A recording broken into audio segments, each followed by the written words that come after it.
Você já parou para pensar que pode estar perdendo sua batalha espiritual sem nem mesmo perceber? Que existe um inimigo invisível trabalhando nas sombras da sua fé, corroendo sua intimidade com Deus, enquanto você continua indo à igreja, lendo a Bíblia e orando? A verdade mais assustadora não é o pecado que você vê, é aquele que você não enxerga. São as armadilhas disfarçadas de virtude, os venenos embalados como remédio, as correntes pintadas de ouro que prendem milhões de cristãos sinceros em uma prisão espiritual que eles nem sabem que existe. Hoje vamos expor 7 dessas armadilhas, e eu garanto que pelo menos uma delas está ativa na sua vida agora mesmo. Fique até o final, porque a última armadilha é a mais perigosa de todas e pode estar destruindo seu destino profético neste exato momento. Bem-vindo ao Kingdom of Wisdom, onde revelamos verdades que transformam vidas. O apóstolo Paulo nos alertou em 2 Coríntios 2:11 para não ignorarmos os ardis de Satanás. A palavra ardis, no grego original, é noema, que significa estratagemas, esquemas mentais, dispositivos calculados. O inimigo não é burro. Ele tem milhares de anos de experiência estudando a natureza humana. E sabe qual é a estratégia mais eficaz dele? Não é fazer você pecar abertamente. É fazer você acreditar que está bem enquanto espiritualmente você definha. É criar uma religiosidade vazia, que parece piedosa por fora, mas está completamente desconectada do poder de Deus. Jesus repreendeu duramente os fariseus. Não os pecadores notórios, mas os religiosos. Porque eles eram especialistas em seguir regras, enquanto seus corações estavam distantes de Deus. Mateus 23:27 registra palavras devastadoras. Sepulcros caiados, que por fora parecem formosos, mas por dentro estão cheios de ossos de mortos e de toda imundícia. Essas armadilhas que vamos expor hoje são exatamente isso. Sepulcros caiados da vida cristã moderna. Vamos mergulhar fundo.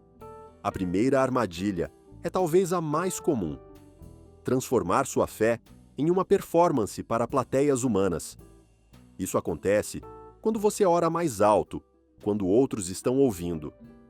Quando você posta versículos nas redes sociais pensando mais nos likes do que na verdade que está compartilhando. Quando sua generosidade precisa de testemunhas para acontecer. Jesus foi direto ao ponto em Mateus 16:1. Guardai-vos de fazer a vossa esmola diante dos homens, para sermos vistos por eles. De outra maneira, não tereis galardão junto de vosso Pai, que está nos céus. Perceba algo crucial. Jesus não condenou fazer esmolas, orar ou jejuar. Ele condenou fazer essas coisas para sermos vistos. O problema não é a ação externa, é a motivação interna. O cristianismo de performance é traiçoeiro, porque você pode estar fazendo coisas genuinamente boas, liderando cultos, servindo no ministério, evangelizando. Mas se a raiz é a aprovação humana, você está construindo sobre areia. Quando ninguém está olhando, quando não há câmeras, quando não há reconhecimento, sua fé desaparece? Spurgeon disse algo profundo. A quantidade de religião que você tem é medida pelo que você faz quando ninguém está olhando. A armadilha aqui é que você pode estar tão ocupado parecendo cristão que esquece de ser cristão. Sua vida devocional particular está morrendo enquanto sua imagem pública floresce. Você tem 1000 seguidores nas redes sociais, mas está há meses sem ter um encontro real com Deus. O antídoto? Cultive uma vida secreta com Deus que ninguém sabe. Ore em lugares onde só o Pai vê. Jejue sem contar para ninguém. Dê esmolas anonimamente. Construa um histórico com Deus que não precisa de audiência humana. A segunda armadilha é ainda mais sutil. Distorcer a doutrina da graça para justificar a mediocridade espiritual. Você já ouviu alguém dizer: Está tudo bem, somos salvos pela graça. Como desculpa para não crescer, não se santificar, não se esforçar na vida cristã?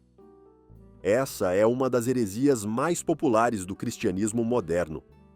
Paulo previu isso em Romanos 6, 1-2. Permaneceremos no pecado para que a graça seja mais abundante? De modo nenhum. Nós que estamos mortos para o pecado, como viveremos ainda nele? A verdadeira graça não nos libera do esforço, ela nos capacita para ele. Não é uma licença para a preguiça espiritual, é o poder para a transformação radical. Dietrich Bonhoeffer chamou isso de graça barata em seu livro profético.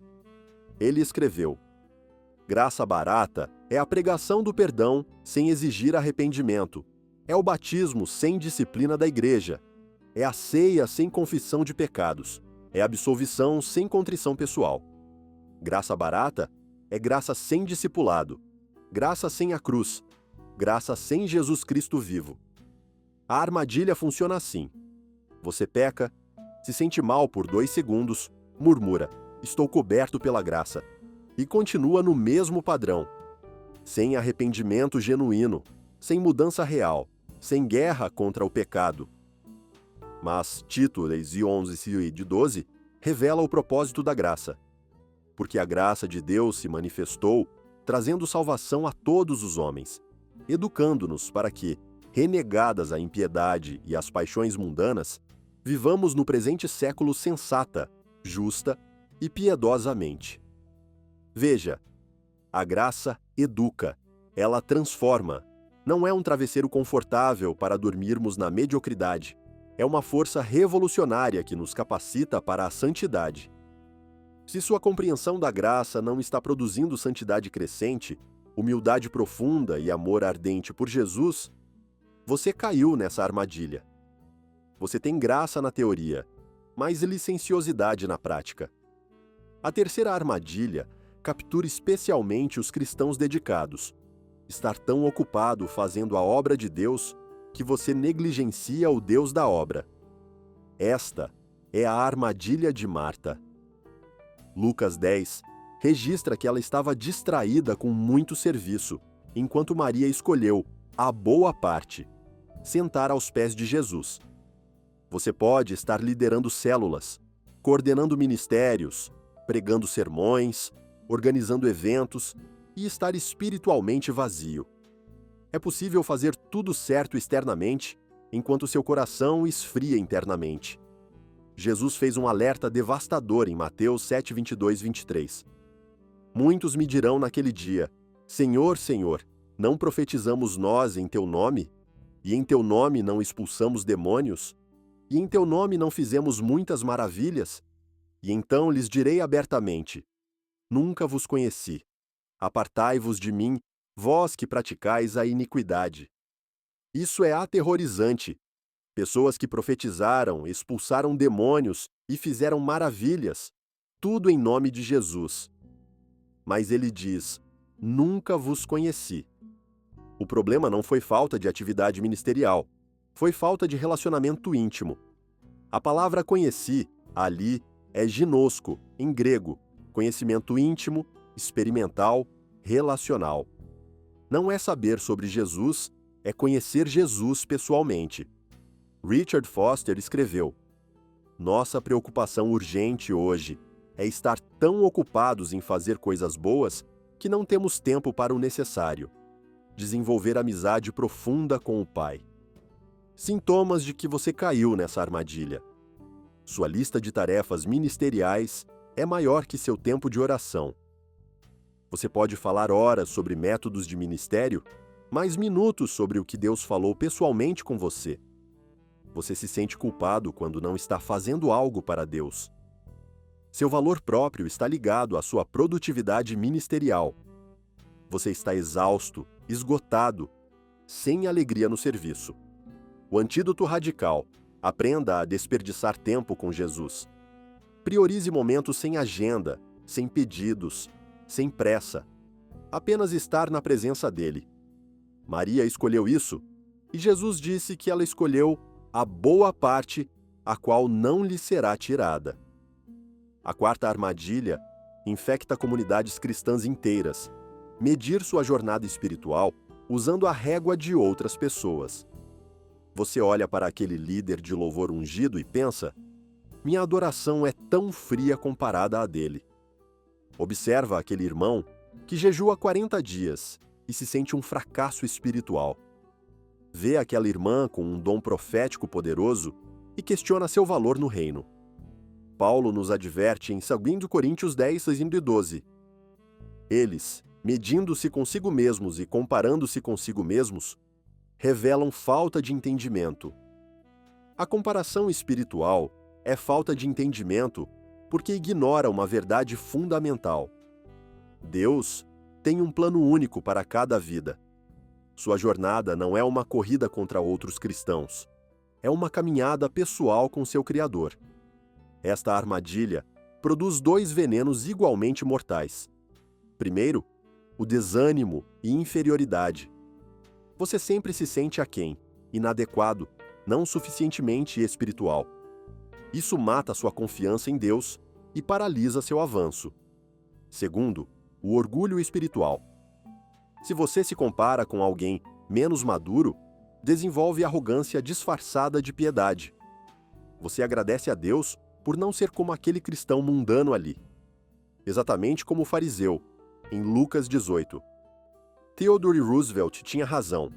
Comparação é o ladrão da alegria. Na vida cristã, comparação também é o ladrão da identidade, do propósito e da paz. Jesus lidou com isso quando Pedro perguntou sobre o destino de João em João 21, 22. A resposta de Jesus foi direta: que te importa? Quanto a ti, segue-me.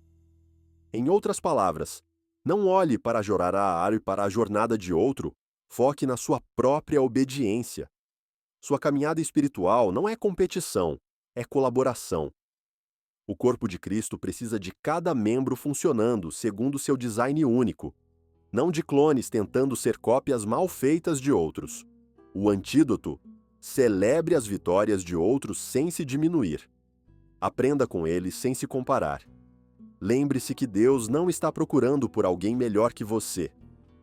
Ele está procurando por você, único e irreplicável.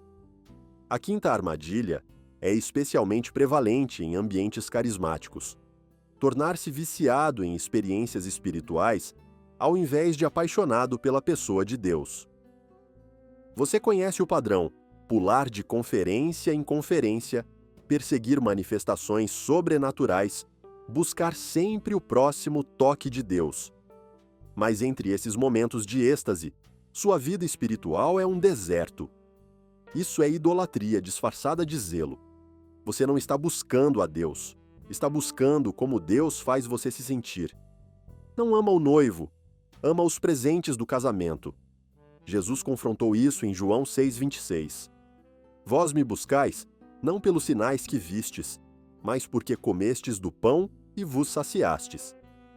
A multidão o seguia não por quem ele era, mas pelo que ele dava. A W. Tozer escreveu algo perturbador. Temos hoje uma geração inteira de cristãos que tem a curiosidade espiritual de um cadáver, que jamais provaram as delícias de uma adoração extasiante, que consideram um sermão sobre o amor extravagante de Deus como algo exagerado e emocional. Mas, ironicamente, muitos dessa mesma geração estão perseguindo emoções e experiências. O problema é que querem os sentimentos sem o relacionamento, a emoção sem a devoção, o sobrenatural sem a santidade. Esta armadilha é perigosa porque experiências espirituais genuínas existem e são bíblicas. Paulo foi arrebatado ao terceiro céu.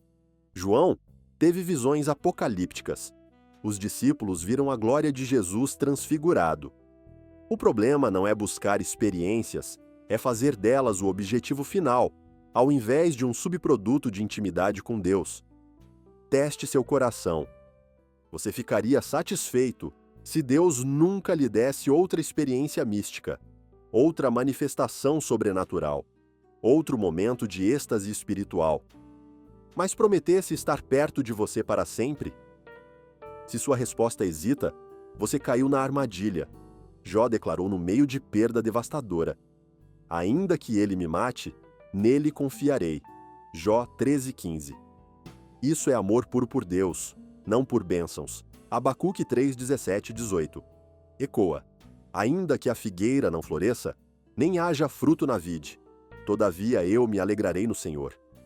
Ame a Deus mais que suas bênçãos. Busque sua face, não apenas suas mãos. As experiências virão como consequência da intimidade, não como substituto dela. A sexta armadilha aprisiona especialmente os estudiosos da Bíblia. Acumular conhecimento teológico sem permitir transformação pessoal. Você pode citar Agostinho, debater escatologia, explicar hermenêutica, dominar o grego e o hebraico, e ter um coração frio, um temperamento explosivo e uma vida que não reflete Cristo. Paulo alertou em 1 Coríntios 8:1: a ciência incha, mas o amor edifica. O conhecimento sem amor gera arrogância espiritual, uma das formas mais repulsivas de pecado. Os fariseus conheciam as Escrituras melhor que qualquer um. Memorizavam a Torá inteira, debatiam nuances teológicas, e foram eles que crucificaram o Verbo vivo quando ele apareceu.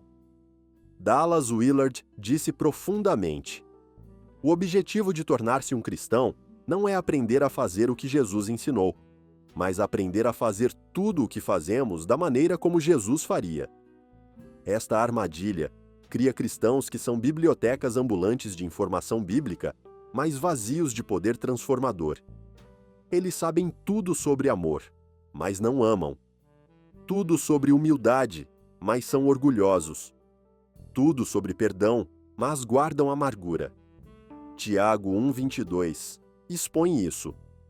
Tornai-vos praticantes da palavra, e não somente ouvintes, enganando-vos a vós mesmos. A palavra enganando aqui significa iludir-se, raciocinar falsamente. Você se convence que está bem espiritualmente porque conhece a verdade, mas na realidade está em rebelião, porque não a pratica. Jesus foi mais duro ainda em Mateus 7:21. Nem todo o que me diz, Senhor, Senhor, entrará no reino dos céus, mas aquele que faz a vontade de meu Pai. Conhecimento bíblico sem obediência prática é como ter uma receita de remédio, mas nunca tomar o medicamento. Você sabe exatamente o que precisa para ser curado, mas permanece doente porque apenas lê a prescrição sem ingeri-la. Sintomas dessa armadilha. Você ganha discussões teológicas, mas perde relacionamentos. Pode corrigir erros doutrinários de outros, mas não vê seus próprios pecados. Fica empolgado estudando a palavra, mas entediado vivendo-a. Sua família e amigos próximos não veriam Jesus em sua vida diária. Você julga outros por não conhecerem o que você conhece. O antídoto: para cada verdade que você aprende, pergunte: como isso deve mudar minha vida hoje? Submeta seu conhecimento ao teste da aplicação. Busque transformação, não apenas informação. Chegamos à última e mais mortal armadilha: a autossuficiência espiritual disfarçada de maturidade. Esta é a armadilha final, porque captura exatamente aqueles que evitaram todas as outras. Você cresceu espiritualmente, tem disciplinas estabelecidas, conhece a palavra, serve fielmente e sutilmente começa a confiar mais em sua disciplina do que na graça de Deus. É a igreja de Laodiceia, em Apocalipse 3:17. Dizes: estou rico, enriqueci e de nada tenho falta, e não sabes que és um desgraçado, miserável, pobre, cego e nu. Eles achavam que tinham tudo sob controle. Eram autossuficientes, independentes, bem-sucedidos. E Jesus os chamou de miseráveis e cegos. Por quê? Porque haviam perdido a consciência de sua dependência absoluta dele. Jesus disse em João 15:5: sem mim nada podeis fazer. Não pouco, nada. Toda frutificação, toda eficácia Todo impacto espiritual flui da conexão vital com ele. Desconectado, você está morto, não importa quão ocupado pareça. A autossuficiência espiritual se manifesta quando você pode passar dias sem oração intensa porque já sabe o que fazer. Suas decisões são tomadas primeiro e abençoadas por Deus depois. Você se sente confortável em sua zona espiritual, sem fome por mais. Raramente se vê desesperado por Deus, porque aprendeu a gerenciar a vida. Sua dependência de métodos superou sua dependência do Espírito Santo. Paulo, o apóstolo mais produtivo, declarou em 2 Coríntios 12:10: Quando estou fraco, então sou forte. Ele entendeu o paradoxo. Força espiritual real vem de reconhecer fraqueza e depender totalmente de Deus. Andrew Murray escreveu: a primeira lição que o Espírito Santo ensina é nossa absoluta dependência de Deus. A última lição que aprendemos é nossa absoluta dependência de Deus. Esta armadilha é mortal porque parece piedosa. Parece maturidade. Você não está pecando abertamente, não está negligente espiritualmente. Mas o amor apaixonado foi substituído por rotina funcional. A dependência desesperada por admiração educada. O espanto e a admiração por familiaridade confortável. Jesus quer nos trazer de volta ao lugar de necessidade reconhecida. Bem-aventurados os pobres de espírito, porque deles é o reino dos céus. Mateus 5:3. Pobreza de espírito não é baixa autoestima, é reconhecimento de total dependência de Deus. Então aqui estão elas: 7 armadilhas espirituais que capturam até cristãos sinceros. Cristianismo de performance, graça distorcida, ativismo sem intimidade, comparação espiritual, busca por experiências, conhecimento sem transformação e autossuficiência espiritual. A pergunta agora não é: isso existe? É: qual dessas armadilhas está ativa na minha vida? Se você foi honesto durante este vídeo, o Espírito Santo provavelmente já destacou pelo menos uma área. Não ignore essa convicção. O arrependimento é uma dádiva de Deus, não uma punição. Ezequiel 36:26 contém uma promessa linda: e vos darei um coração novo, e porei dentro de vós um espírito novo, e tirarei da vossa carne o coração de pedra, e vos darei um coração de carne. Deus não está interessado em consertar sua fachada religiosa. Ele quer transformar seu coração. Ele não está procurando cristãos perfeitos, mas cristãos honestos que reconhecem suas armadilhas e correm para Ele em arrependimento. Faça esta oração agora, do fundo do seu coração. Pai, examina-me. Sonda meu coração. Expõe as armadilhas que eu não vejo. Revela os lugares onde eu te substituí por religião, onde minha fé se tornou performance, onde meu zelo perdeu sua paixão. Quebra-me onde preciso ser quebrado. Renova-me onde eu fossilizei. Dá-me um coração desesperadamente dependente de ti.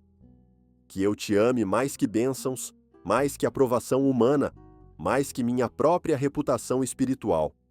Restaura o primeiro amor. Em nome de Jesus, amém. Se este vídeo tocou seu coração, deixe um like, inscreva-se no Kingdom of Wisdom e compartilhe com alguém que precisa ouvir estas verdades. Lembre-se, o inimigo não teme cristãos ocupados. Ele teme cristãos despertos, honestos, dependentes de Deus e apaixonados por Jesus. Que você seja esse tipo de cristão. Até o próximo vídeo. Que a graça e a verdade de Jesus Cristo estejam com você.